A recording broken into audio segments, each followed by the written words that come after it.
نبی صلی اللہ علیہ وآلہ وسلم نے فرما دیا کہ بھئی ابھی مجھے لڑنے کا حکم نہیں ملا اللہ کی طرف سے۔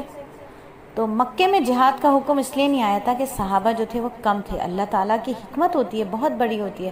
حالانکہ مکے میں 13 سال دین کی دعوت چلیے، لیکن وہاں جہاد کا حکم نہیں آیا۔ ان 13 سالوں میں محنت ہو رہی تھی، دین کی، ایمان کی محنت ہو رہی تھی، لیکن ایمان لوگ نہیں لا رہے تھے۔ صحابہ کی تعداد کم تھی، وہاں اگر لڑائی شروع ہو جاتی تو کیا ہوتا؟ بچوں اور عورتوں کا گھروں میں رہنا محفوظ نہیں تھا، مشکل ہو جاتا، بلکہ گھر گھر خانہ جنگی شروع ہو جاتی۔ عرب دنیا کا تو دستور ہی یہی تھا کہ یہ خاندان عبد المطلب اور قریش کے درمیان خاندانی اور قبائلی جھگڑے تھے، ان کو دین کے نام سے جہاد قرار دینا بہت مشکل ہو جاتا۔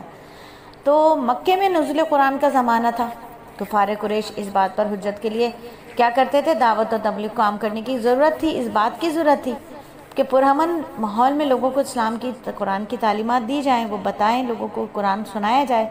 تو ان وجوہات پر اللہ رب العزت نے مکہ مکرمہ میں اسلحہ اٹھانے اور مسلح جہاد کرنے کی اجازت نہیں دی۔ یہ وجہ نہیں تھی کہ مکے میں نبی صلی اللہ علیہ وسلم صحابہ کا ایمان بنانے میں مصروف تھے اور ایمان اب تک بنا نہیں تھا، اس لیے جہاد کا حکم نہیں آیا۔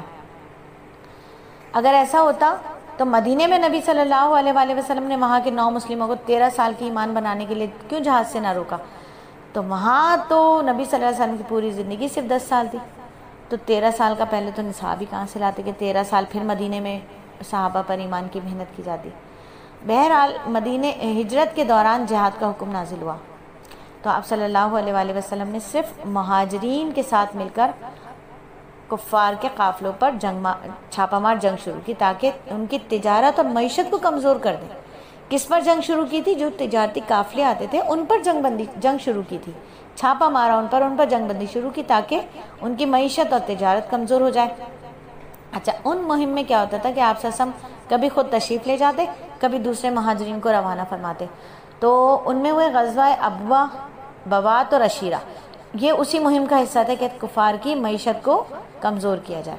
چنانچہ جب غزوہ عشیرہ میں قریش کا قافلہ ہاتھ سے نکل گیا اور وہ قافلہ ہاتھ سے نکل چکا تھا، شام سے اس کی واپسی کا انتظار تھا، شام سے اس نے واپس آنا تھا، تو نبی صلی اللہ علیہ وآلہ وسلم نے عبداللہ بن جہش سے کہا کہ عبداللہ بن جہش کو بطن نخلہ کے مقام کی طرف روانہ کیا۔ قریش کا قافلہ شام کے وقت واپس آنے والا ہے، اور کہا کہ تم بطن نخلہ میں اس قافلے کا انتظار کرو اور ہمیں اس کی خبر پہنچاؤ۔ تو عبداللہ بن جہش جو تھے وہ اپنے 12 ساتھیوں کے ساتھ وہاں پہنچے۔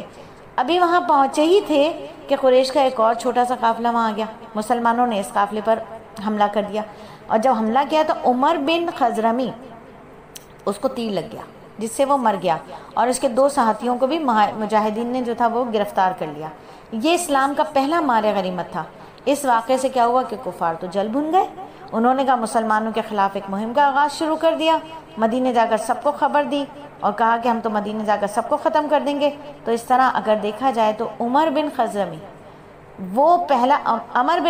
وہ شخص تھا، پہلا شخص تھا جو جہاد کا حکم آنے کے بعد مسلمانوں کے ہاتھوں مارا گیا تھا، اور حقیقت بھی یہی ہے۔ زور بازو آزما شکوا نہ کر صیاد سے، آج تک کوئی قفس ٹوٹا نہیں فریاد سے۔ تو اگر اپنی ورث منانی ہوتی ہے اور اگلا نہیں مان رہا ہو تو پھر اپنے بازوؤں کی طاقت کو آزمانا پڑتا ہے۔ رونے گڑگڑانے سے آپ کو حق نہیں مل رہا، بات چیت کرنے سے آپ کو حق نہیں مل رہا، تو اب آپشن صرف یہ رہ جاتا ہے کہ بازوؤں کی طاقت کو آزمایا جائے، کیونکہ اگر ایسا نہیں کیا تو قفس ہی رہ جائے گا، قید ہی رہ جائے گی، آزادی میسر نہیں آئے گی۔ اسی لیے شاعر نے کیا خوب کہا کہ زور بازو آزما شکوا نہ کر صیاد سے، آج تک کوئی قفس ٹوٹا نہیں فریاد سے۔